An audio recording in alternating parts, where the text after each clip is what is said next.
to game 5.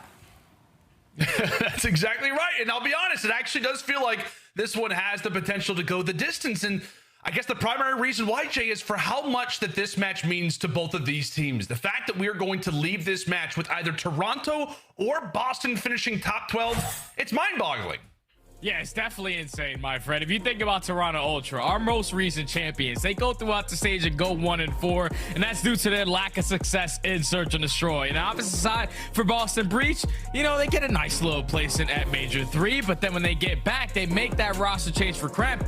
And ever since then, this team has been kind of up and down, man, especially their hardpoint game. You're expecting when they add a Slayer like Kremp to the roster, hardpoint should get a lot easier. But when you take out Vivid, a guy who was leading in the vocal comms, a guy who was doing all whenever it was needed for this roster when it came to this mode, they just haven't been able to put it together yet with Kremp. I know you're able to go out there and slay with the best, but it's all about the strategies, about making the game easier for yourself. And then going up against a team like Toronto Ultra, who love themselves some hotel, this is going to be a battle right off the rip.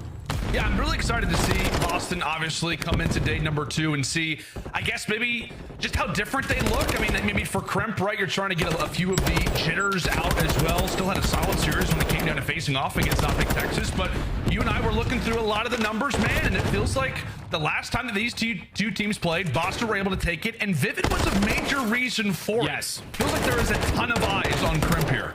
Oh yeah, without question, man. Kremp's got to bring it, because with the old roster, you were able to beat the most previous champions. So you got to try to do it again. They did play this map yesterday versus OpTic Texas. It was a very, very close score, but at the very end of the game, it just came down to Boston Breach not winning a couple key rotation gunfights that eventually got easily broken by OpTic Texas. So it's going to be Boston Breach, more bodies over towards P2. You have Scrapz trying to be a little rat towards the back end, playing his life beautifully. He's at least able to find 2. And now with Kremp being the only player here for Boston Breach, he at least stays alive for now and controls the spawns on their side. So Toronto in, but Boston right here to pounce. Yeah, it was wonderful work from Kremp, but just even better job prior to that.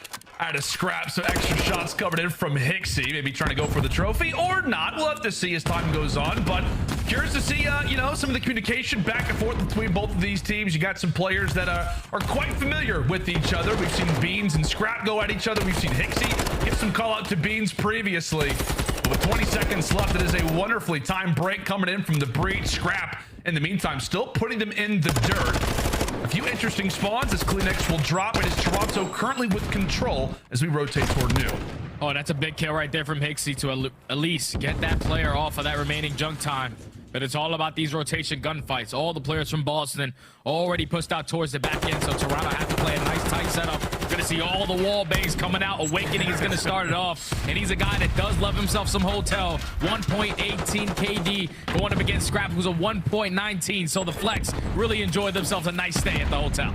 Yeah, they do indeed. We'll see if we can put those tacks to good use in what is ultimately a very close quarter hill, but obviously you have those opportunities to lock in a few of those cuts. Boston Breach, they rush on forward, and we'll see if they can continue to manicure the time. Toronto staring from the outsider, just looking for a way in, waiting for a route, as Kleenex very well could be the one to do it. Opens up the door, gets out of dodge, and really he will eventually meet his demise. A quick lead change granted here for the boys on Breach. We'll see how long it can last, and not long at all. Great work coming in from Hicksy and Insight. Beans with a few answers, as it has been an all-out brawl through our first 3 hard points, Jay. Yeah, final 10 seconds going to go to Toronto Ultra, and off the rotation, it's going to be 2 players from Ultra early set up. So now if you are Boston Breach, just got to slow this game down. You know that at least one player is coming off hold. That's who Awakening is trying to take down. Once you find that kill, you can potentially hit through middle map and try to go for that pinch. He tries to do so, but Hicksy takes care of him. Kleenex also finds one on the hill, and Toronto so far from the front side, they're holding. All right, we'll see if they can continue to do something about it. Insight, well, he falls. It is a crucial double kill coming in from Nero. His life does eventually expire, but at the very least, he's caused a bit of a dent. Toronto, regardless of it, they just rush on forward. They have no problem at all making themselves comfortable over at the bars. Kleenex rushes on in, and how about that break there from the Ultra, putting Boston Breach on a highlight reel. And now it's off the rotation. Look at Kleenex, gonna be able to catch a free spawner off spawn, but Nero with the snap, able to win that gunfight. So it's gonna be 2 players from Boston Breach early off the rotation. A couple players still trying to contest towards double deaths, but it's all about these initial key gunfights off the rip of this next hill. as the rest of Toronto Ultra are gonna tunnel their way right through the middle of the map. You see Beans, he's just trying to block that close kitchen spawn, waiting for his teammates to get into the play. Once you get a couple kills, the pinch is gonna be in. That's 3, making all 4 dead, and that's a perfect rotation out of the breach.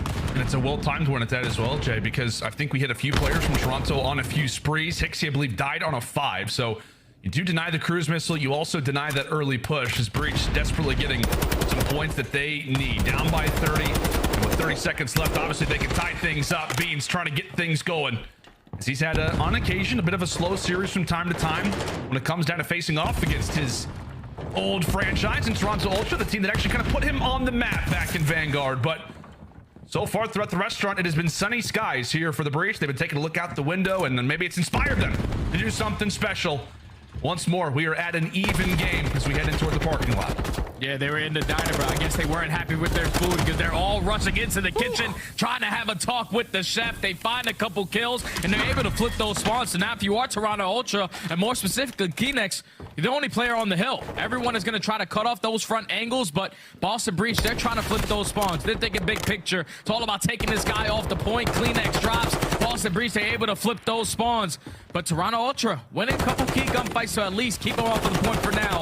Should allow them to fun and hit Wake right back on in. But Big Wake, he's able to find 2, Kremp with the 3rd, and Boston Breach secure the spawns for now. Yeah, just a massive moment where we're like, okay, well, Boston's doing the right things. However, Toronto gets a few kills, then boom, Owakening just makes his presence felt, and from there, everything is decided. And now Nero having a fun time on the hard point. Kremp, good God. A lovely little turn on there to Kleenex, as it's another 3 down. And this is really what it takes, just to have any advantage at all. Both of these teams trading blows, trading highlight reel type of plays. And as the first set of rotations come to a close, it could not get much closer than this. Both teams valuing the right side of the map as we fly in for P1, but as we know, big focus is going to be at the lobby. Both teams are obviously thinking about it a lot. Let's go ahead and go to the comms of the Boston Breach.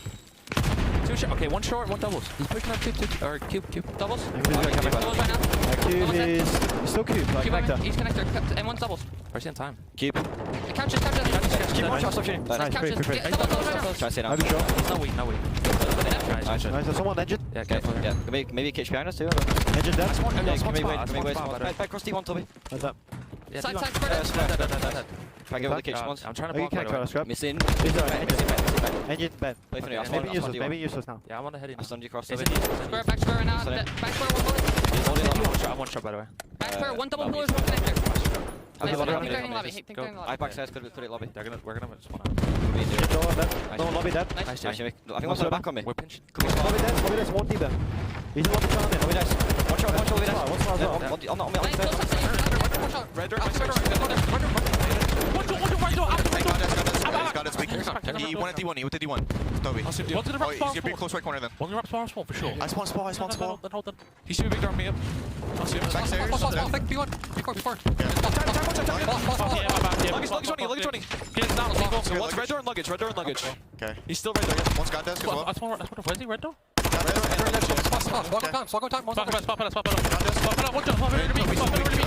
Nice. I'm second new. I'm hiding in That's one spawn. Then what's D4? Okay. D4, he's bigger. Luggage. Go.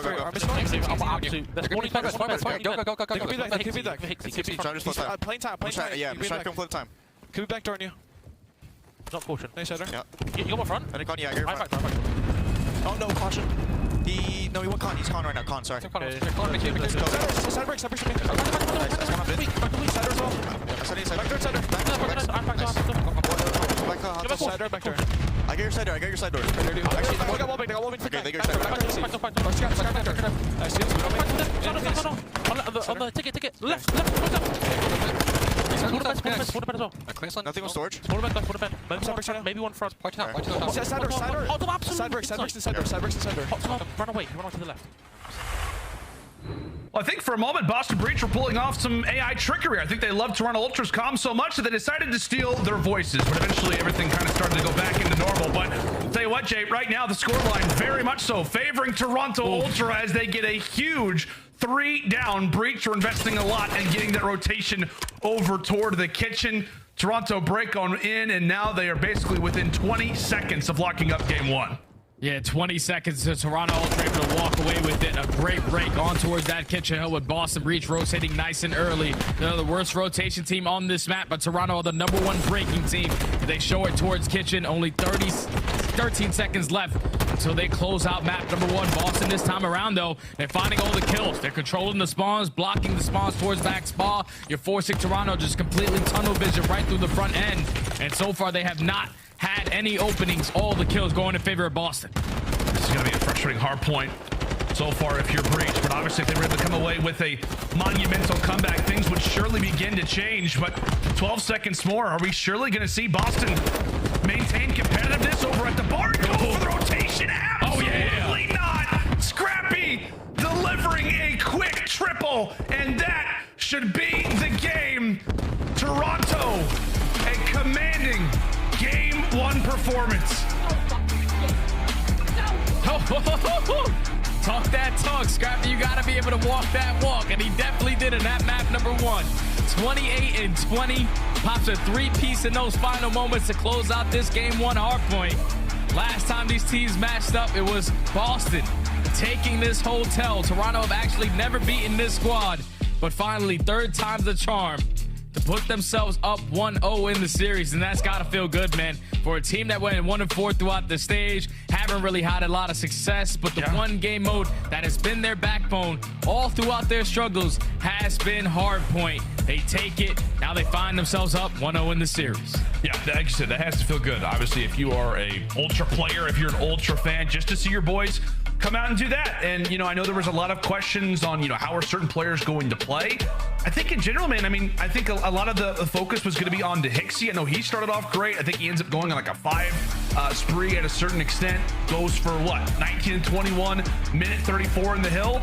And he also, I mean, throughout a lot of that is able to enable his Slayers. I mean, just the hill time in general across the board, to me, is what sticks out, Jay. That was very much so a team effort across the board. We talked about objective.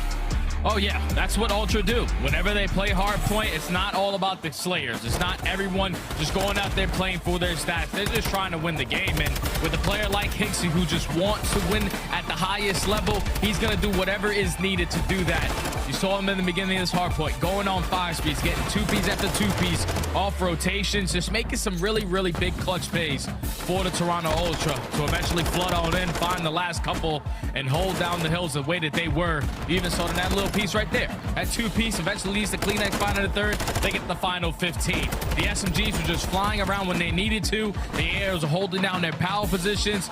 And if you're our Boston Breach, you win a couple of those rotations. It just came down to the setups. It probably comes down to this roster being one of the newest teams that we have ever since they made that roster change. Still a lot of work that they got to put in towards the back end. That's now a 1-7 record since Kremp has entered the lineup in hardpoint. Yeah, that is, I don't know, it's just not what you expect, right? I mean, it feels like this team, I mean, we were able to talk to them coming into the major, and they're like, hey, you know, the reason why we make this change is because we feel like it can raise our ceiling. Like, we feel like we're a team that has 4 Slayers who can just come out and dominate. And to be honest with you, I mean, they didn't get outslayed when it comes down to this HP. They only get outslayed by 3 kills despite losing 250 to 183. I mean, do you feel like maybe just with having this amount of talent, that maybe with it being a younger roster, such talented Slayers, but maybe not great communicators, that could be leading to maybe some of the issues that they've obviously been suffering? I mean, this is a team, a lineup where you should not be seeing a 1-7 hardpoint record attached to them. Oh yeah, I definitely agree with him. You have this much talent, you shouldn't have a 1-7 record in hardpoint. But I think the biggest thing that you have to talk about with this team is just simply time, man. Like, when you have the Slayers, when you have the talent there, it's all about putting it together. You see the young man Scrapz just looking into the souls of his opponents. He's obviously feeling himself, but if I'm in Boston Breach, back to that conversation, it's just about getting more reps together as a team. So there's going to be some struggle times. Right now, they find themselves in a slump in hardpoint. But what's going to happen when this team starts to figure out rotation? What's going to happen when they start to figure out the best possible setup off the rotation to get a good chunk of time off of these hills? When you have that much ability in the sling, all it takes is that little bit of work to get the fundamentals down packed. And I think the Boston Breach that we are seeing currently right now, if they do make it the champs, they'll be a different form. Yeah, that's the, you know, the question is if, right? Right now, sitting in the number 7 seed. The reason why we've been stressing this series so much, really, for both these teams, of course, Toronto not wanting to finish top 12 after just winning the most recent major, but for Boston Breach, you can argue this has a much more bigger impact on them when it comes down to this season. Obviously, seeing Minnesota walk away with a few victories is not great for you. I'm sure they were pleasantly happy to see Vegas get eliminated, but right now for Boston Breach, holding on to that 7th seed, want to not just maintain it, but even elevate your current position. And well, Jay, I guess we talk about elevate, you know, when it comes into this Boston Breach team, Search Destroy is where they have absolutely heightened up their game. It feels like this has been really the mode that they've had to cling to, given the fact that the hard points haven't been so solid. Oh yeah, this has been the mode for Boston Breach. The last time they played Toronto, they were able to take both Search and Destroys. It wasn't on Elisilo, but just in this mode generally, Boston Breach usually make the response back, and that's all to the fact of how impactful Beans is on the map. Last time we played Toronto, he had a 1.8 in S&D. On this map more specifically, is a 1.5 KD, so that's a guy you have to put a lot of focus on. Absolutely do. You know, he'll bring out that sniper. Definitely not afraid to do so. And it's round 1 comes to a very quick halt. There's nobody who's actually been wiped off the board yet, and really for Breach it is going to open up the top side field just to make your way into B. Only player in ear's distance of that is going to be Kleenex. You could have a few players from Toronto that could start to threaten things on the flank, but so far not at all the case. Kremp, great first blood onto Scrap, and with that I believe it could be a bomb rotation coming in from Breach. Kleenex is giving call out saying, hey, I've seen one player over here. I'm hearing some stopping. Gives the call outs to the teammates, and we'll see where that bomb likes to go. Back in toward B, and Nero runs right into the fury of Insight. Yeah, Insight's able to take him down, so that's bomb down at this B site. The rest of Boston Breach are trying to find an angle to where they can push up on the field side. Insight takes down another, but Kremp is instantly there for the trade. So with only 15 seconds left, you have no opportunity to rotate this bomb over towards A. You have to commit towards B. Kleenex takes down Kremp. 1v2 for Awakening. And best of luck to Big Wake. I mean, 5 seconds on the clock. He's still got to plant a bomb. Well, that's out of the question, and he will just get rolled as he tries to go in toward the top window. A valiant effort, but my word, man, just not the cleanest round number 1.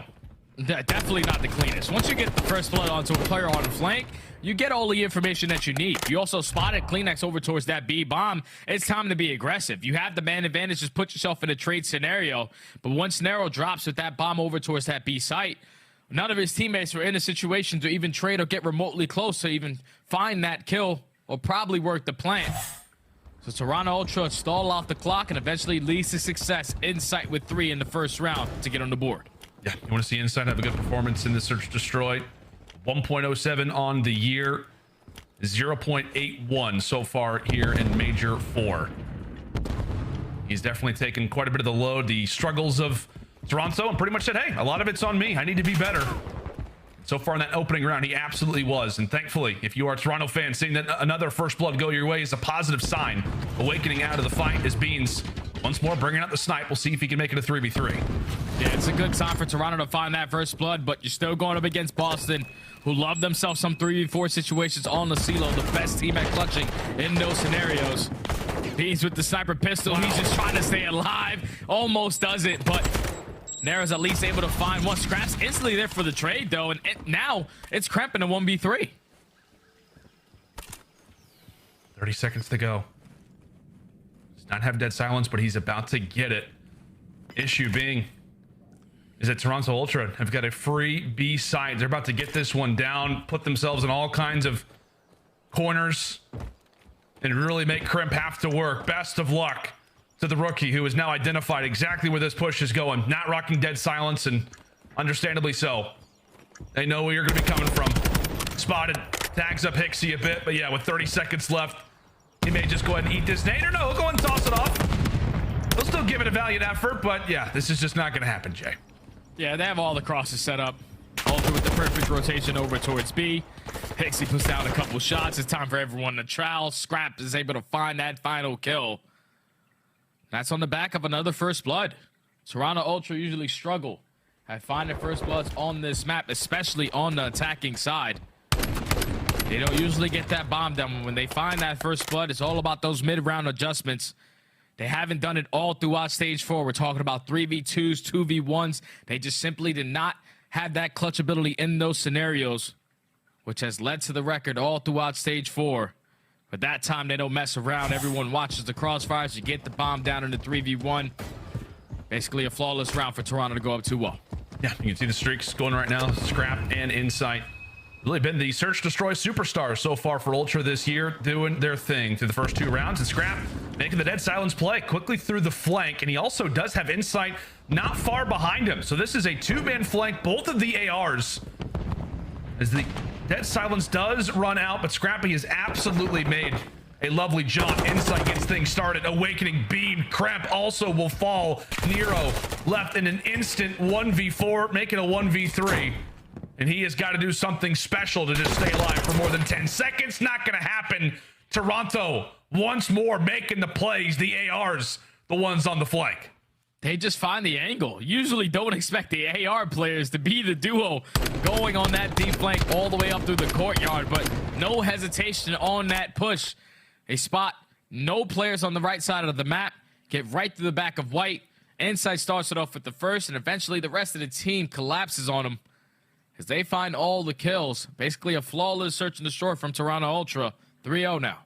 Yeah, you can tell right from Breach, they're a little dazed, wondering like, okay, hold on a second. Like, where's this Toronto team been? Like, someone this is a watch team flank. they're supposed to be struggling when it comes to search and destroy, and now they're not. Gonna watch our flank, as you said, man, that's for sure. Insight on 5, very well could have a streak.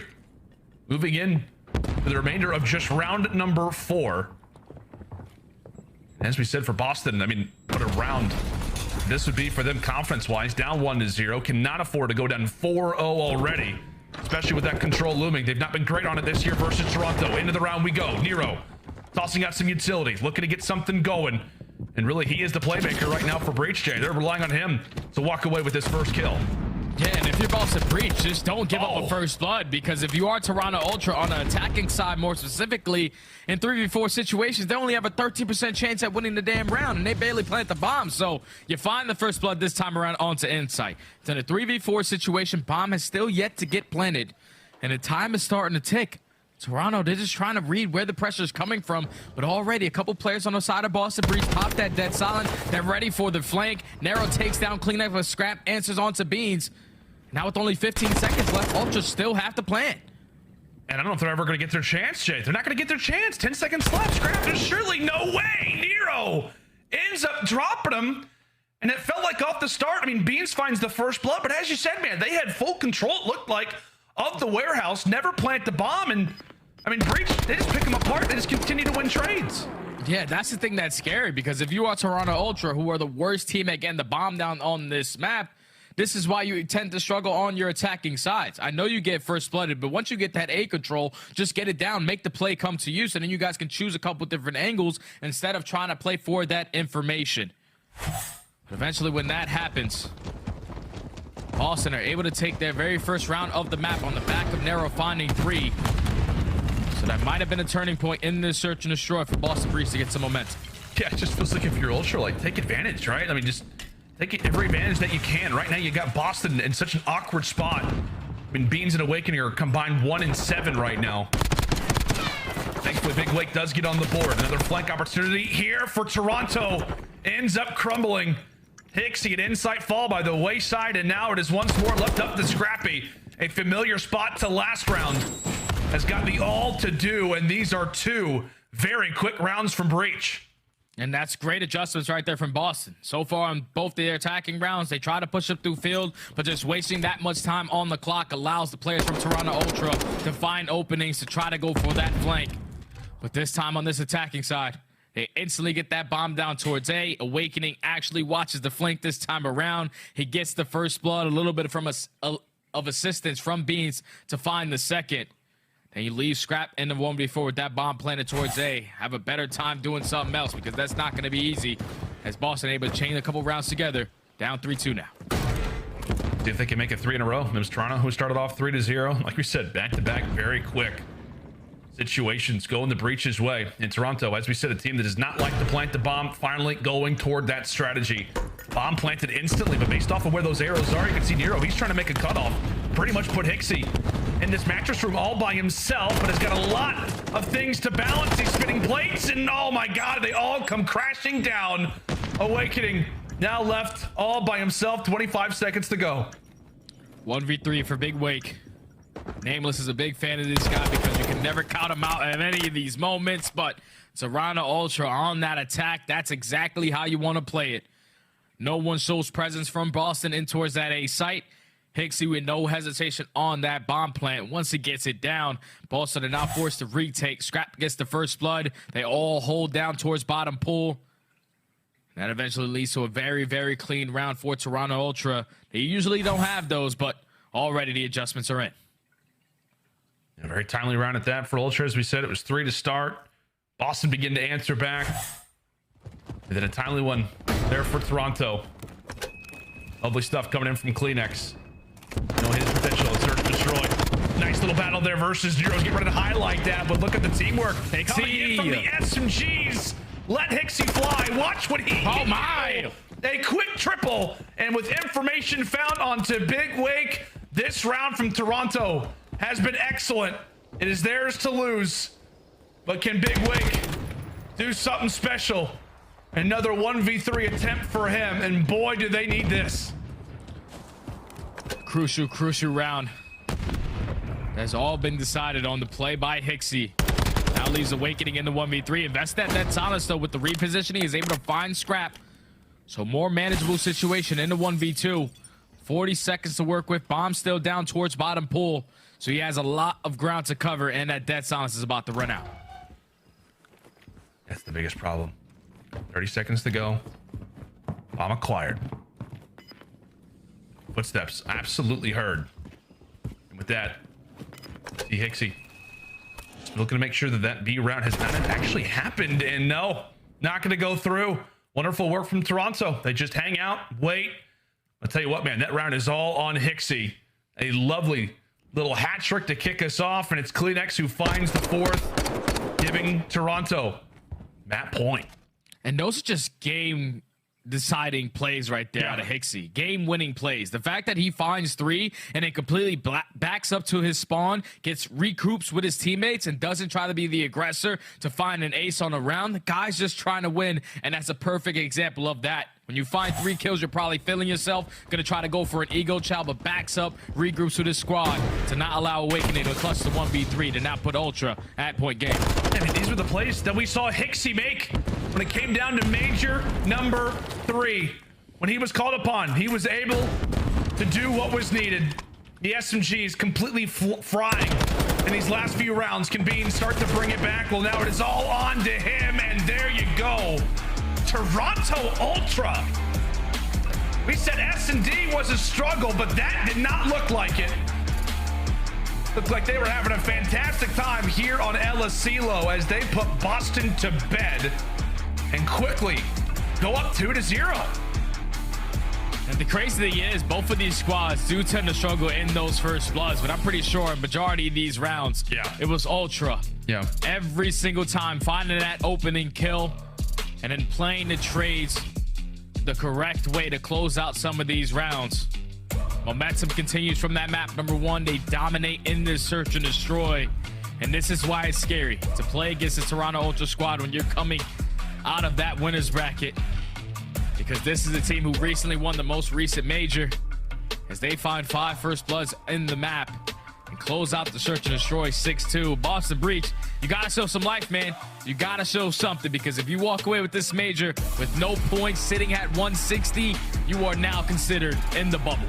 Yeah, absolutely. You said it perfectly right there. Like, for Boston, like, you cannot afford to go into major 4 with or leave major 4 with no points. Like, it just can't happen. We already talked about it. Like, when it came down to the major 4 qualifiers, wasn't really the best performance from them. They lose the hard point, and they're trying to rely on the search and destroy, and that does not go their way. And now we're talking about El Asilo Control already, Jake, down 0-2, and I believe these teams have faced off against each other on El Asilo Control recently, and it hasn't gone well for Breach.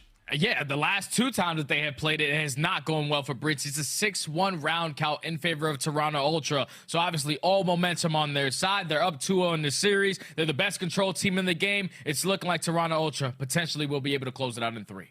Yeah, it's wild to say. Already, we thought this one had the potential to go to 5, and now we're already talking about how this one could just be ending in just 3 games. Ladies and gentlemen, we come back after the break. As we said, that LSCLO control still looms. Is this the chance for Breach to begin to bring it back?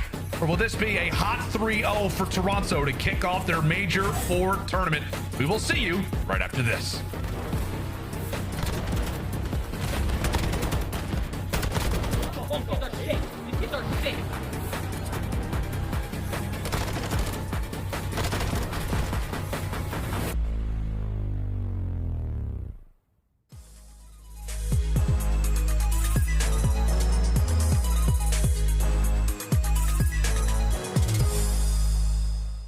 Hello everyone, this is Tun, and I am joined by the one and only Scrapz. Scrapz, how's it going today, mate? I'm doing pretty well. How you doing? I'm good. Having a nice weekend, and now I'm here getting to talk to the MVP of the previous event, so I'm feeling good. So first and foremost, well, congratulations on the win, of course, in Texas. How good did it feel to get your very first win in the CDL? It was a dream come true.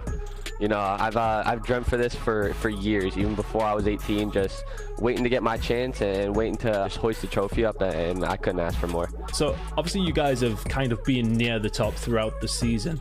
What did you think it took to push you over the line to finally get that win? Yeah, so, you know, we were actually pretty good throughout the whole season, like you said. I just think we needed a little bit more, you know, just playing correctly more. You know, we had the kills. We were a team that always had kills, and I just think that we just needed to slow down a little and just focus on just playing Call of Duty to the level that we know we can play. Because our practice in the whole year has been pretty good, and we knew that, you know, if we can just translate the practice to the games, then we were going to take over these tournaments. So that's exactly what we did. What are the challenges of being a pro Call of Duty player? I would say maybe the challenges is just, you know, you have a lot of like eyes on you, you know. A lot of people, maybe the pressure can get to them with all the fans, you know, tweeting on Twitter. Maybe if you have a bad map, you have a bad LAN. You know, we had a bad stage 2, day 2, where we didn't win a map. And, you know, I had the onliners accusations coming after us, Bell Fiber merchants, all of that. So, you know, I just think it's the biggest thing. It's just like not letting people get to you, because, you know, maybe people say like, oh, the fans will get to us, but, you know, there's definitely some players that it definitely gets under the skin, and they're like, oh, this means a bit more because I have to go prove to people. So I just think it's maybe like you having to prove yourself. How does it feel to represent that brand and, of course, the city of Toronto? The org, I love the org that I played for. They treat us very well, you know. The hospitality's been great, and, you know, we have the whole side of Canada with us, and we love them. So far, a lot of the questions around yourself specifically about being about the Rookie of the Year conversation. Obviously, you're pretty much at the forefront right now, but is there anybody else in the league, teammates included, that you think could challenge you for that Rookie of the Year? Or is it signed, sealed, and delivered? Is that one yours? I'm not really too sure. You know, I've been railing every single rookie that's came in here, so, you know, they haven't really had a chance. I'm not really big into individual accomplishments. You know, it's cool if they come. It would, you know, it would be sick to, you know, have a trophy up in my room. You know, I don't have one yet.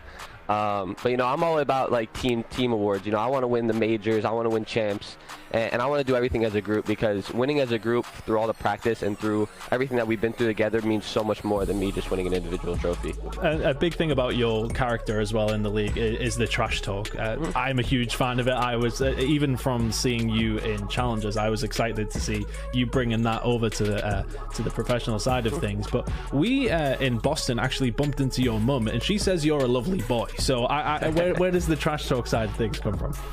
It's gotta be just the competitive side of me. Like, you know, as my mom said, I'm a mama's boy. You know, I love my mom to death. You know, I'm a big family person. You know, I have a heart outside of the game, but, you know, in game, when I'm ready to win and I'm trying to take it off from you, you know, I don't hold back. And I have a good, you know, line between being a family person and then going into the competitive side of me. So, yeah. What does the future hold for Scrap in the CDL? I'm going for everything. You know, we're trying to win everything. I'm trying to take over everything. Like I said, yeah, I run and I know I didn't maybe like say it in the interview after we won, but, you know, in that moment I was just thinking like, wow, I actually did it. I didn't really think about so much trash talking in the moment. I was like, yo, we actually just did this right now. So, you know, trash talking, like like I said, like it just comes out of me when it comes out of me. I don't do it a lot. I don't do it every time, but it will come out sometimes. But you know, I'm just trying to make my mark and just keep growing. Excellent, excellent. Any shout outs, Scrap, from you?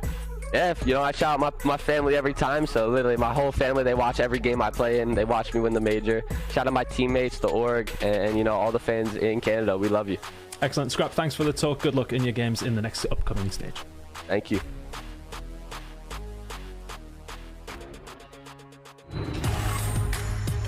How's it going, friends? And welcome back here to Major number 4. Love to see that player profile coming in from Scrappy, confident as you'd like. And right now, Jay, he's trying to lead the team through what is going to be a very interesting elimination bracket. This is where they're going to have to be throughout the entirety of the tournament, given the way that they looked in the qualifiers. But I'll tell you what, man, it's starting off pretty well, up 2-0 right now versus the Boston Breach.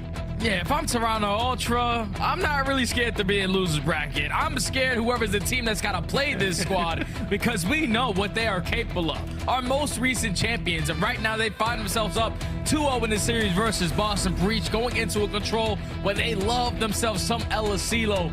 Records are 8-3 for Toronto, 7-4 for the Boston Breach, but 2-0 in this specific matchup. So if you are Ultra up 2-0 in this series, you know that you have beaten this squad previously on this map. All confidence on their side. Yeah, it has to be, right? I mean, for Toronto, it feels like everything is going their way. And say what, man, Breach, I think they need to come out and just win the opening attack. Like, that would surely begin to make things a little bit better in their camp. And oftentimes it always starts with an opening team fight victory. Kremp and Beans trying to do that right now for the squad. Is Kremp able to win another massive gunfight. That's going to be 3 down for the moment, and Breach quickly rush on in toward A. That is one segment down, and another one that's about to join it. That is going to be the entire A segment captured. Well-timed kills coming in for Boston. Oh, that's too easy right there from Boston Breach, more specifically on the Kremp, who already starts off this map 2-0. We saw him play this one versus OpTic Texas. He had a 1.3. Oh my. He just knows what it's like to roam with that SMG, especially alongside Nero, who loves himself some Asilo control as well. They already complete that A capture. They're trying to rotate over towards B, but Toronto Ultra cut down the first wave. That's 3 dead. Awakening, last player farthest pushed up. Yep, so looks like early wave cleared. And I want to ask you, Jay, like, what has been your favorite thing so far about watching Kremp's gameplay? Oh man, just his aggressiveness, because you can just tell the young man is very delusional when it comes to some of these chows. But it's just alongside Nero, like both of those guys have a lot of the similarities in their gameplay when you're talking about ego chows, how much ground they're able to cover with their movement. So I just think this young man has so much potential to grow as he continues to play in his professional career and play matches like versus OpTic Texas, versus Toronto Ultra, some of the top team in the game. You're only going to get better as you keep going. Oh my word, he's already off to another lovely spree. That's going to be 3 in a row. Also some shifty movement to stay alive. He and Nero currently skating, it feels like, over at this B zone, and right into it they go. A current 4v1 on the point, and really, if you're Kleenex, you are calling on the cavalry. How quick can your teammates get there? I guess as fast as Kremp wants to take him down. Lovely work there from the rookie. He eventually does get eviscerated, but the rest of the team is doing exactly what they need to. Sayonara, round number 1. Boston, take it. And that is how you want to take an attacking round to start off on a silo. No trophy systems early into the map, but just non-stop aggression out of Boston Breach. Especially the SMGs, who are always just roaming towards bottom lockers, towards bottom checkers, roaming around bottom middle. Just having Toronto Ultra focus on their positioning by just simply staying alive. One of the best attack teams that we have on the map. Boston Breach sitting at number 2, but now it's time for Toronto, who are number 1 on that attacking side as well. Yeah, now poised to see exactly what has led to Ultra seeing so much success on a map that is obviously more defensive favorite at 61% to 39% on the year. With Toronto, they've been able to really find that special ingredient when it comes down to it.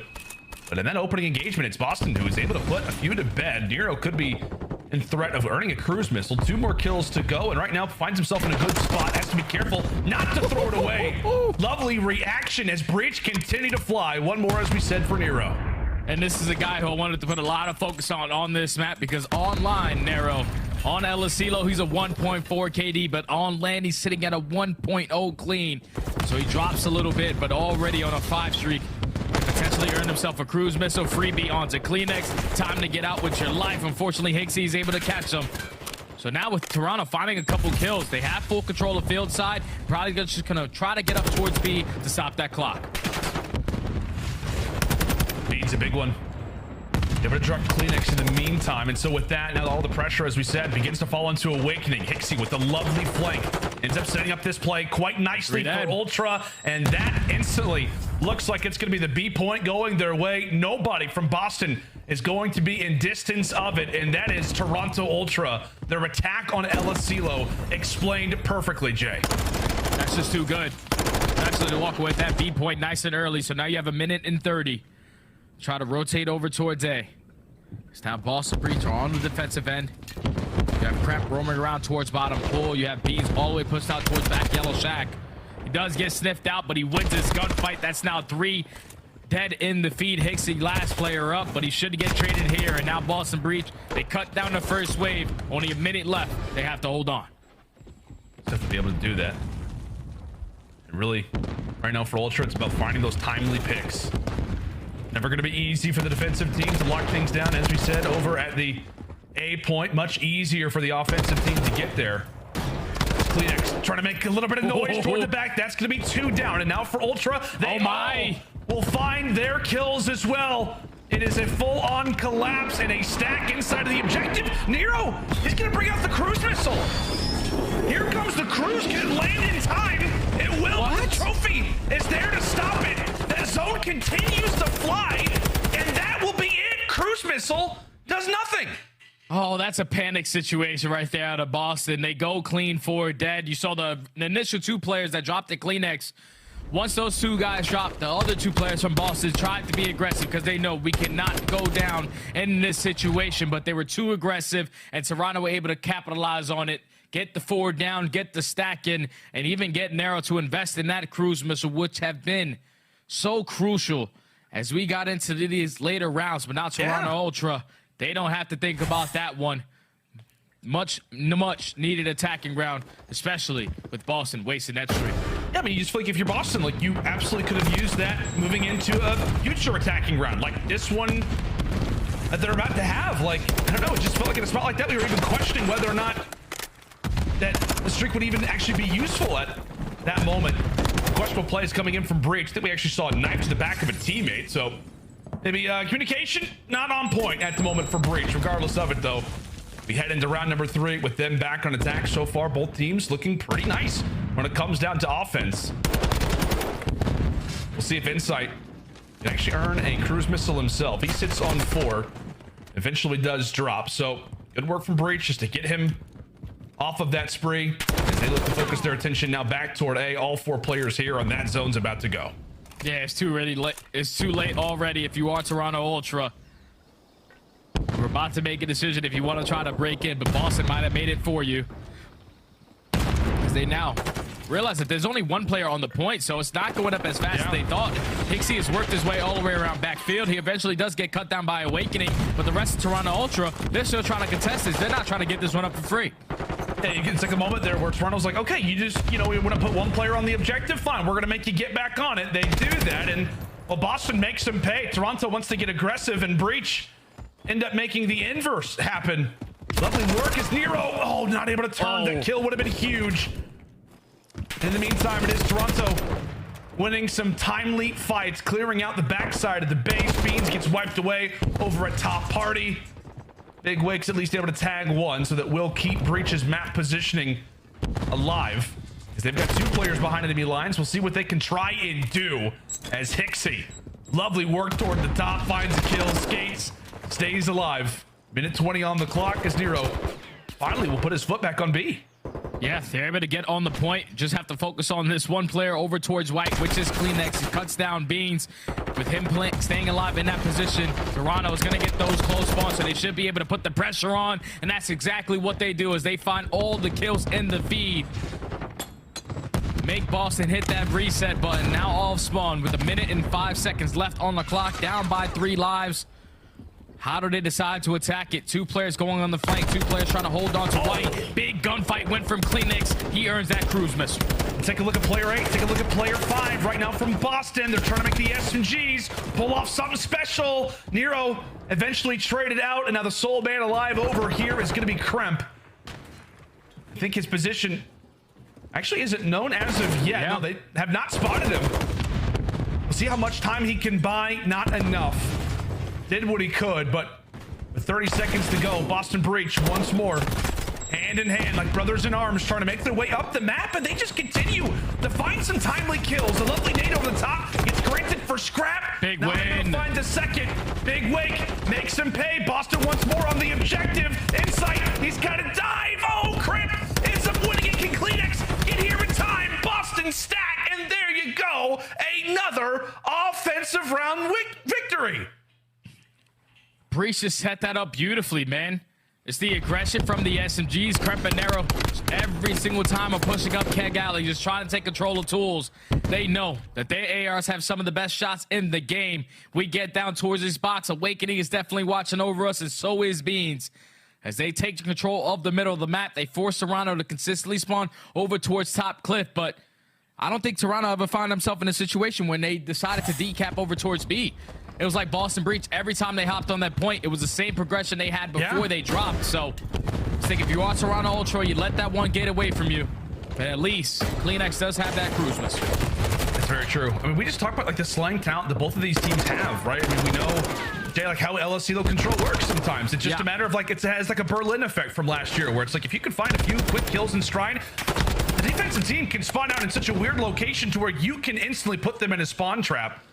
It's just excellent work from both teams. Obviously, Boston flawless on the attacks. We'll see what Toronto can do, but just 8 very talented players who all have the chance to take over a map. And as we said, LSCLO definitely favors those high impact, quick kills. Very timely ones at that. In Toronto, I mean, this is just another zone that's going to be captured. I don't know how many we've seen so far, but excellent work here from Ultra. Able to win their fights, and that is A zone done. 2 minutes on the clock. Are we going to see 4 straight rounds of attack 1? And so far, Toronto Ultra finding the right kills at the right time. They maintain field control. They're allowed to just sprint right on forward from White. Now Boston Breach spawning all the way out the map. Have to try to hit their attacks and weaken a couple opponents. Nero at least finds the first kill. This is where it's time to strike through Keg Alley. None other than Kremp to take Hixie off of that time. As they find all the kills in the feed, Toronto Ultra now set to re-push from the front end. And so with those spawns, right, they're going to know roughly where a few of the Breach players are going to be positioned. Nero hanging out toward bottom. He is ready for that timely flank, but really, he's not got a whole lot to do, given the fact that his teammates are locking things down from the front. Beans does fall out of a very valuable position. Again, as you said, Jay, those top white spawns. So Toronto are going to have numbers here pretty quick. Nero does fall on the flank. A big one to find if you're Kremp. Really for Breach, you're just trying to tag players up, at least win the trades, and your life's going to be that much easier. In the meantime, for Toronto, 2 players on the point. They get that first tick done. Still a big job to do, as it is basically just a trade fest in field right now. Yeah, it's all on trade fest over towards BS&D, but Boston Breach, at least for now, are able to stabilize the moment. KiSMET unfortunately tries to go on to the point, but Beans is able to cut him down. So now you're put in a situation where if you are the Ultra, obviously you need this round to force a round number 5. But in the back of your mind, KiSMET still has that cruise missile. If you do complete B, it's going to be all tied up in segments, so it comes down to the slaying. Right now, Boston Breach have a nice little comfortable lead in that, so it's all or nothing right now if you're Ultra. It's time to invest that cruise missile after finding a huge 2-piece in the feed. Yeah, it feels like right now would be the perfect time, and here it comes. KiSMET rocking it from the skies. We'll see what he can find. Toss out those tags, get those trophies out of the play. Ends up cutting away Nero. 2 players on the top. Toronto are going to know that. And now they're putting pressure on Breach to have to come to them. That is the second zone captured. 1 more to go, and Awakening is the only player here. 4 rounds down, and it is all about attacks. Toronto answer right back, and into a round 5 we go, buddy. 2 of the best attacking teams, if not 2 of literally the best attacking teams that we have on LSCLO. And they have been showing it so far, but it all comes down to the slaying. Who is going to be able to take this defense going into this round number 5. You might not even want defense. It's been all attacking so far. So I'm pretty sure Boston Breach have outslayed by a little bit. So they're going to be on the defensive end. Ultra now have to win 3 attacking rounds to try to complete the 3-0. Yeah, it's so funny. It's like we're going to go into this round 5 and be like, okay, well, technically they're on the more preferred side, but is it really? Just makes it more 50-50. Toronto, they will have the attack. Boston, as we said, technically on the more favorable side, but so far both teams have put on a masterclass when it comes down to attacking here on El Asilo, one that I'm sure many CDL teams are going to watch back on the VOD, see how they were able to do something as special as this. Pixie, my goodness, what another spree coming in from him. Ends up falling just one short of the cruise missile. How big would that have been for Toronto throughout the future of this round? He ends up falling, and now it's time for Boston to make their way up the map, trying to be a thorn pretty much behind every single corner. And right now, Awakening is the only line of defense for Boston Breach over towards A. He's able to find 3 kills, relieve that pressure, and now force Toronto Ultra just stay in their spawn. Only 45 seconds left. They have yet to find a kill until Scrapz and Inside combine for 2. You take down Awakening, you take down Beans, and with 3 dead in the feed, you're finally able to stop that clock. The stack is going to come in towards A. They're going to try to contest it, but it should be a trade here from Kleenex, and it is. As the first segment is in, second segment about to be done already. It's going to be a minute extended on the clock. Yeah, we're talking, Jay, like teams oftentimes when they're losing a fight like that, right, they're at least able to go even, if not get pinned in the back of their base. Toronto Ultra, what do they do when they're putting their spawn on El Asilo? They go through with a quick 6-team spree. As we said, just fantastic work from both squads so far on the offensive side. But one more zone to go. Big win. 3 more ticks to go as Kleenex able to wipe away Awakening inside of the base. Another layer still to go. Kremp trying to be annoying, trying to be difficult. He remains there. Big wins coming in from the rookie, causing Toronto a lot of time to have to focus on him. And that's going to be another one. Kremp now at 4. Oh, the rookie is coming alive for the Boston squad. He was the only player on this side of the map that stayed alive in his situation, and now he finds himself on a 5 streak. Can potentially earn that cruise missile, but there's so much time being wasted on Toronto Ultra trying to locate where Kremp is. So he's rotated his way all the way towards white. You see how they're playing so slow? They waited for the one player that at least made it out to try to make a play. They still know that Kremp is ready to attack. He finds another one. He earns that cruise missile. And with only 20 seconds left, it might be time to invest it to call game. Yeah, you can tell like Toronto, they're trying to send Kleenex. They're trying to put the Great Dane to take down Kremp, but he will not go away. Oh, my. Go away. Toronto wiped off the point as it's Kremp styling here in round number 5. The final effort, the final push here for Ultra as they have to rely on a dolphin dive just to hop at the objective, and even that is not enough. Have yourself a moment. Special K, Kremp, going off in the round 5, giving Boston the timely defense and their first map in the series. Oh, man, that's a big map, obviously, for Boston Breach to stay alive in this series, but more specifically, out of the rookie in Kremp, just takes over the game in those final moments. And now you find yourself in a situation where if you are the Ultra, you have to now worry about his presence on the map, because that map number 4 is going to be Fortress, SMG Town. It's usually where they like to roam, but Boston Breach, they needed to win 1 defense to walk away with the map, and they do it all the way in a round number 5. Great performance from the rookie. 29 non-traded kills, 3,400 damage. Highest kill streak was an 8 spree. And that was towards the very end of the game in those final moments. Toronto Ultra, they were great on their attacking round. Yeah, right. When they started to put them in the blender towards back white, you saw Boston Breach not really put a lot of pressure up through field. They just had their ARs watching over that side of the map. Just the SMG presence from Boston was too strong towards bottom, pulled towards top mid, and Toronto simply did not have an answer for them. So Boston stay alive a little longer as they force map 4. Yeah, without a doubt, as we said, in case you just joined us, you've obviously heard a little bit of noise toward the end, but round 5, it was about Kremp. The prior 4 rounds were all about attacks. It was all about the incredible offensive nature that was established from both of these teams. as we said, Jay, it just felt like you were watching a masterclass from both of these rosters, whether even if they were pinned in the back of their base. It didn't matter. Like, you would just see Toronto go through, find 6 kills instantly. Boston do the exact same thing.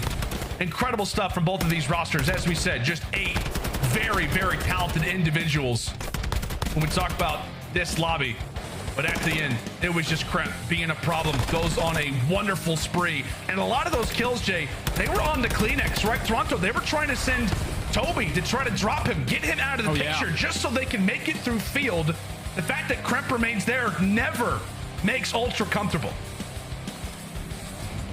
Yeah, that's a huge one-on-one between Kleenex and Kremp. Like, Kleenex is the guy that you definitely want to put in that situation. Try to locate where he is. But once he was not able to win a couple of those gunfights, Kremp walks away with it. He takes over in this map number 3. And now for me, the series gets a little scary if you are the Ultra. Because if this series somehow goes game 5, we know the old Boston Breach roster with Methods on the team had no ice. They were like 0-6 in game 5s. But ever since Beans has entered the lineup, they are 3-1. So it's all about just doing what you do best, and that's clutching up on this map number 4 hardpoint, where it's going to be Fortress, where you know your SMGs have the ability to take over. And Toronto Ultra, they usually don't play a lot of Fortress hardpoint. They're the #1 team in rotations, but they struggle in everything else. Hold percentage at 10th, breaks at 9th. So this might be an opportunity where Boston Breaches, due to the amount of slaying that they have on Fortress, if they're winning their rotations like they were on map number 1, on a map like Fortress, your setups are basically written out for you. You know what you need to watch, so it's going to be a lot more difficult to break them. So if you are Boston Breach, this series is far from over. And with the rookie coming out the swing like that, you can tell that the energy is definitely on their side. Yeah, without question. I know Boston's obviously been putting Fortress more into their map pool as of late. I know they didn't actually play it versus OpTic Texas, even though that some maybe thought that they could try to, you know, face off against the Texas boys. Not a wise decision, obviously, given the fact that Texas is dominating teams. But like I said, it's a map that they're trying to add when it comes down to this team. And I don't know, Jay, this is just, it feels like Fortress hardpoint. How often do we talk about SMGs in general in COD? But on this map specifically, I think you couldn't really ask for a better map if you're Breached. Yes. Kremp instantly going into right after a performance like he had on LSELO. Oh yeah, you cannot ask for a better map. On a map like Fortress, it's all about the SMGs as being the aggressors. So you see the numbers for Toronto, #1 in rotation. So that means they're getting to the better side of the map nice and early.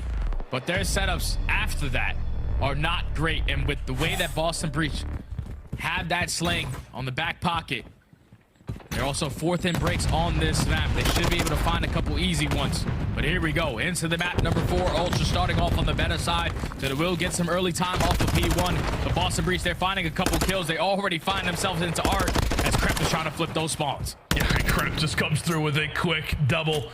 Trying to make his staple, as we said, just his 2nd series as a professional on LAN. And I don't know, Jay, it just makes you wonder, right? This event obviously has more of a challenger feel. The stage, right, is not as big, so you have the chance to actually let the opposing team know about you. I know Kremp has had plenty of duels. He's had an interesting time last year, faced off against Clayster. Maybe more in his element, as we'll see what he can do coming into this map. A big gunfight victory for him, as now that's going to be another one. 3-0 to start things off. He's trying to lead the brigade for Breach to the backside of the spawns. While he drops, it at least opens up the lane now for Big Wig. Oh, and that's a big time for him to stay alive as long as he did, because once Kremp's able to find that kill, Awakening comes on spawn and actually spawns right on stage. So a free rotation goes in favor of the Boston Breach. Kremp with the easy read, knowing that a player has to be on the flank, cuts that guy down, and would look like to be Toronto Ultra in full control of the map. They just were not aware of the positioning of Kremp. 5-1, all ready to start off this hard point as Boston Breach are about to take the lead. They are indeed. 30 very valuable points still to fight for over at the stage. But Kremp ran out of bullets. He's got the blade out. He's got the blade out, trying to do some work. And really, the only reason why Toronto were able to break is strictly because of the fact that Kremp basically has no ammo, but a very timely break at that, Jay. 15 huge points that Toronto are going to be able to walk away with, while also having the early advantage over at the fountain. Massive fight as Awakening actually falls due to a team kill. Nero trying to lead the way from the front. It's the SMGs now for Boston that have made their way through the doorway. Kremp ends up falling in Toronto. Huge plays toward the ending moments of the last hard point and into the early stages here of Fountain.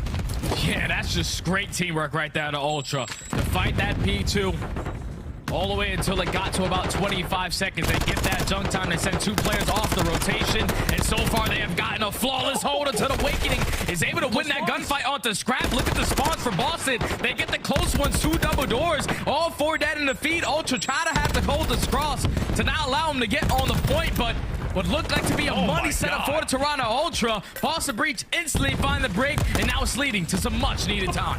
This is just absolute chaos right now. Man. Chaos, mayhem here on Fortress. And the reason why we were highlighting, obviously, that last hard point so much is just given how valuable the time at Fountain is. It was great work from Toronto early, Boston break late, and that is the reason why we've got a 20-point game. It is Boston who are going to be able to break out of their base. At least it looks good for them to do so. Scrapz, one player that is holding the cross, trying to make his teammates' lives that much more easy. And with Kremp out of the picture, thank God for Ultra, you have a chance to wipe that sweat off your brow and hopefully establish a decent advantage here. Oh, but Kremp actually gets a nice little spawn over towards P1, so he finds that first kill, beams with the pinch onto top stage, finds the second. Kremp wins a huge one-on-one versus Kleenex as well, which eventually leads to a clean 4 dead. Boston Breach finding another break on Toronto.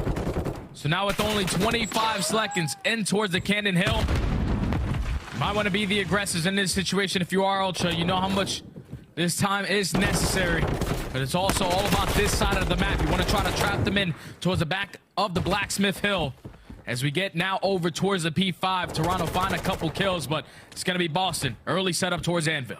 It's just so funny, dude, the pace that Kremp is playing So is fast, man. I'm literally calling out, Jay, that, okay, Toronto, a moment to rest. You've got Kremp off the map. By the time I even finished the sentence, a few words, he was instantly finding a few more kills in Toronto's base. I know he gets a great spawn, but regardless, the man is just moving like something else. Toronto able to put a few away, and as you said, trying to solidify that spawn trap. Currently, they do have great time going their way at the Blacksmith, and for Breach, they're thinking more about the long game. It's by no means just rush this through the front. Let's maybe try to invest more for future P2 spawns. Let's wrap on back and see what we can find. Fortunate for them, a few players end up falling in the meantime. So Beans, now the sole man alive, thankfully spawns flip for them, but a lot of time has gone the way of Ultra. A solid lead established. Yeah, that was a great hold right there from Ultra to trap them in towards the back of the statue side. But with Beans making his way up through close arch, he's able to flip those spawns. So now Boston Breach on the preferred side going into the P1. They find a couple clutch kills, and now all of Ultra coming all spawn. Into the second half of the rotations we go. Boston are going to be fully set up. Ultra currently find themselves up by 60 points. Don't know if they're going to try to contest towards the P1 side. They're thinking about flipping those spawns as Hixie at least finds that kill on Nero. Now it's time to get super mixy in towards R. As we said, such a massive map for Boston Breach. Cannot afford to go out of this tournament in top 12. I mean, obviously both teams can't afford to have it. Trying to fight with everything that they've got, at least send this to a game 5, but boy, did they need this hard point. Boy, did they need this rotation, and right now it looks like they've got it. That is a lovely 3 down, and you can see the arrows from Boston quickly realizing the trap that they very well might have set for Toronto, but one player has managed to sneak through, that being Hixie. What can he accomplish as we now prepare for next? Oh, now it's over towards the P2 hard point. Toronto Ultra find the break at the right time, and now you see 2 players from Boston Breach swanning all the way across the map, so it's on Nero. He's able to clutch up and find a big 2-piece, but now he's the only player from his teammates on this side of the map. They are getting a close spawn towards the P1 street, but Ultra, they had no problem holding down this hill from the front end. And this is where the game can turn on its head. You have to find a break quickly, because if you allow Toronto to get a lot of time off of this P2, they will run that rotation over towards P3. And there's no way in hell they allow that setup to get broken easily again. Without question, in 30 seconds, and if you're Ultra, it's like, okay, cool, that's fine, right? We can absolutely just rely on this rotation. Actually, they get one player in the back. One player in the back is in. Oh, no. Oh, my word, they win it.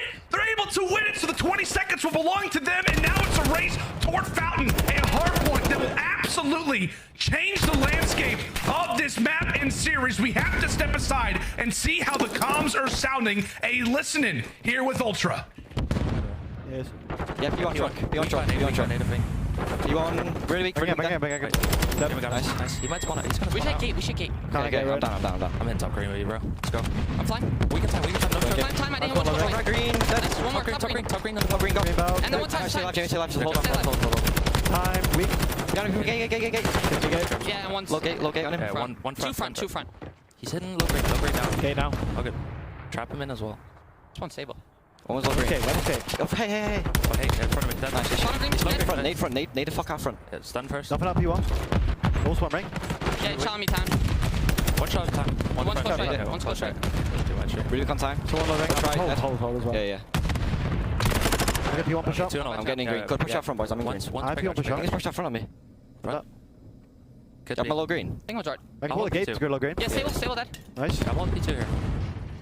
I'm holding top. Green Nice. dead. Should be good here. Make sure someone blocks single. Listen. I'm back up.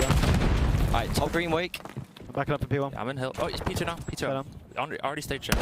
Two big arch. That's one you're right. I can hold you single. Two big arch. I got back Stage over close to me. Okay, I've already singled those. Close left, Scrapz. You could do hops. How much You could do shot? hops. Yeah, it's gonna hit your side door then. Might hit back door. Oh, Stay. yeah. P1. I'm pillars. Spawned out by the way. P1 and pillars. Scrap. Pillars went single. There's two back single scraps. So you're gonna go back. Yeah, P2 kill me. Nice. There's only two back single, boys. Two back single. Work Chan back. deep. Yep. Trying to help you.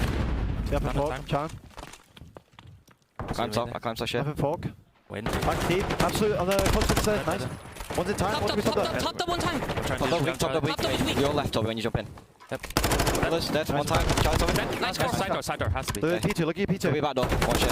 Side of it. I'm watch your spot. Light take down. One shot. Watch your back. Close side. Close side. Stun. Close left. So Okay, double I need my tunnel. pillars. 15. That's one. Okay. They're gonna be ringing me. Maybe flanking you single. Single. Dead. Yo, In I'm more. in new. I'm like stable. I'm Nero stable. on bend. Maybe Go. turn it. Yeah, already. I'm He's back door right now. Shit's one ring. I drop bullet Ben. Absolute nod. Dead. Nice, good shit. Yeah, I'm holding my thing. And I expect nothing less than the Toronto boys to give me the nice, cool, calm, collected comms. I was ready to take a nap, but I remembered that we're still in such an intense hard point. Boston breach. They're able to get some good time off of the P3, keep the P4 scrappy. Now only find themselves down by 27 points. They do have the preferred side towards Anvil. You cannot allow Toronto Ultra to get on this time, but Insight just applying the pressure towards the arches. Might have just called it there. Yeah, that very well could be what decides this game. Toronto can obviously win it here. Boston, what can they show us? What can they provide us with? They're going to wipe them off the hard point. So many things to try and think about. For the quick 3-for-1 trade. Insight, Jamie Craven, the sole player alive, ends up wiping away two. Kleenex tried to be the setup man. He will drop, and so now toward P1 we go. Boston still in it, but they need to win this early team fight over it next. Yeah, Boston, they had the preferred side, but it's all about winning these key gunfights. Toronto already find themselves set up around this P1. Only 14 seconds until they call game. So this is the moment where Boston Breach have to clutch up, find a couple kills, but all the kills are going in favor of Ultra. This might be it. It looks like it might be. Beans trying to go for a last-minute heroic play. Easy, able to drop him. That's all dead, though. Only 3 points away. Boston able to find all of them, but Toronto flip spawns in the meantime. It is a quick 2-for-2. Players spawning everywhere right now for Ultra, but Boston doing an excellent job of taking them down in stride. Breach holding on, but just barely. Scrap, maybe the final play. And Scrappy ends the series on his own terms. Woohoo! Has got some words there for the Breach. And what a game, what a hard point it was as our Major 3 champions survive. And for Boston, it has got to feel like heartbreak. Making that roster change, bringing in Kremp, trying to make sure that they could be in a great spot when it comes to the standings, and they leave Major 4 with 0 points. And now with quite a bit of anxiety as well, Jay. Oh yeah, anxiety is through the roof now if you are Boston Breach. Ever since they make this change, 1-8 in hardpoint. Been great in both the other modes, but That's the one that is definitely sticking out for this young roster, as they fall short to Toronto Ultra in a 4-game series. Every single map was close, but it just came down to a couple moments, man. A couple moments where Boston Breach just didn't take advantage of their opportunities. It happened in the Search and Destroy. It happened in that game 4 hardpoint, as they kept the game close. But every time Toronto Ultra needed to clutch on up, find a key set of kills to close out the map, they did it. Never a panic in their voice, never worried in their camp, as Toronto Ultra start off right in this losers bracket with a clean 3-1 over Boston Breach. And now with Boston Breach getting eliminated from the major, sitting at 160 points, Minnesota at 140, Vegas at 130. They are officially in the bubble, so you got to go back home. You got to get your hardpoint game on point. Yeah, you absolutely do. I mean, that obviously is the biggest point of emphasis when it comes down to just how Major 4 has gone for them as a whole. They lose both here versus Toronto. Cannot afford to have a hardpoint record like that. But obviously, Jay, it is a wonderful moment. If you are Toronto Ultra, sweat off the brow, you get through your first match. And I gotta say, it was a very solid series from them. I mean, we talked about the way the hard points looked. We were talking about different players who needed to step up. I know they lose that control, but I mean, it's just chaos. Kremp has to go off in order for that to happen. How much better do you feel about Toronto Ultra moving forward in comparison to maybe the thoughts you had coming into the tournament in the first place? I'm feeling great about Toronto moving forward, because the biggest thing that I took away from that series is their differences in Search and Destroy. They closed it out in a 6-2, multiple first bloods, did not give away any clutchable rounds, any advances rounds. When they were put in 3v2 situations, they had the ice at A. So if they could get their S&D on point, we know what their respawn is already like, they might be able to make that run again. Absolutely. Well, the expedition begins here. Toronto Ultra take a massive W here versus the Boston Breach, a team that has actually been a thorn in their side quite a bit lately and so far throughout the season. That's going to do it for myself and Jay. We now toss it over to Allie, who's there with our Monster Winner Spotlight. She's joined by Scrappy. All right, here we go. Thank you so much, Land on Steady, W Casting, as always. And W win by the Toronto Ultra. Congratulations. Obviously, not the qualifier you guys or many of us expected following that win. Specifically, 1-7 in Search and Destroys this split, but a dominant map 2 in this series specifically. What did you guys identify as the problem? You know, our S&D, I think, you know, we went 1-7, but also we lost a lot of close maps, 6-5s, 6-4s in the qualifiers. We didn't really change a lot, to be honest. We just kind of came out and just played us. So. Sometimes that's all you got to do. And then obviously starting the elimination bracket for the first time this season, was there any added pressure, especially because this matchup specifically seems more like a winner's matchup to most of us? Yeah, you know, playing losers kind of sucks, I can't lie. You always have that in the back of your head that you can come dead last. But, you know, when you're playing a team like that that's only good online, you know, we're just going to come slam them. Well, you heard him there. Scrap, also, I want to commend you. I mean, front runner for Rookie of the Year. It's been talked about since you joined this Toronto Ultra team. What would you personally say is your role for this squad? You know, I'd say my role is just, you know, fly around, do a bunch of everything, get some kills, you know, hop some hills when I need to, help my teammates out, and yeah, just overall do everything. Well, sometimes you gotta do everything. Note to Scrap. All right, thank you guys so much. This has been your post-game interview. Back to the desk. Miss you. Thank you so much, Allie. Awesome to see you out there with the players. That was our Monster Player Spotlight. And Toronto Ultra, they're powering into our top 8. They just won the last major, so I saw this one coming. But, Ant, you had a feeling Boston was going to have the edge coming in. How dumb do you feel right now? Yeah, I mean, it was a little bit of a hotter take, I would say. You know, I think we've seen some flashes of greatness from this Boston Breach squad. On land, you know, in the last couple events, they've been pretty decent. But, I mean, what I saw throughout that series is just Toronto Ultra back on point. And for Boston, the roster change, not paying dividends. When you look at it, like, I feel like they need a leader on this squad. And maybe Vivid was that voice. And I feel like I need to make it clear to Reddit. I was joking, by the way. Boston, they put up a fight throughout this series, but it looked like Toronto was just the stronger team. If you looked at overall slaying, though, I mean, only Scrappy was going positive in one of their first respawns while the rest of the team was held negative. Why did these two teams match up closely, and where did Toronto pull away in your eyes, Joe? Oh, I think that it's kind of the same story with Boston. They're slaying well. Kremp is showing his individual talent. I mean, Owakening is always going to be that guy. For me, it's just like when you're changing out this roster, you're going to make small mistakes. The chemistry might not be there. And when you're playing teams like OpTic, when you're playing teams like Ultra on LAN, You can't have those mistakes happen this late into the year. They will punish you. That's exactly what it is. Like, the scoreboards, they're close, right? They're having these moments. They're just not clutching up. You saw in the highlights there, Kleenex breaking through the back window. The jump skills seeming to be the game changer at the end of these games. Toronto Ultra walking away with the W. And what were you going to say? How would you wrap up this series? I was just going to say, like, looking at this one from the side of Toronto Ultra, like, beautiful adjustments in that S&D. I love the aggression and initiative that was being made by Hicksy and Scrapz. Hicksy had a tough split, so to be able to come in here and do that is very impressive. And then, like, for Boston, just hitting on that leadership thing once again. If you think about the season, they had methods. Yeah. They lose him, they bring in Beans. I talked to these guys and their coaching staff, and they said Beans and Kremp are their leaders in game. That's like almost unacceptable at this point because these guys are so young, right? So maybe they can develop there when it comes champs time. But at this point, look at the standings. They're at 160. That's tough. They're on the bubble bucket. With Minnesota looking good, they truly are. We'll be checking in on the standings in a moment. First, we have our scuff play of the game, and this one belongs to the future Rookie of the Year. I'm calling it now, just like I did week one. Scrapz has been that guy, backing up the trash talk. Look at this man, going third-person mode as he's solo fending off the hill, Joe. I mean, this is exactly what you wanted to see. I think, you know, Scrapz kind of said it. It sucks starting in losers bracket. You know, maybe you're just not used to sort of that tournament mode, and it takes a map or two to get locked in. Yeah. But right away, you're having this guy go off, talking trash across the stage, having a great series, especially in both of those hard points, leading the way slaying-wise. It's what we've seen from Scrapz all year, and like he said, he thinks Boston's an online team.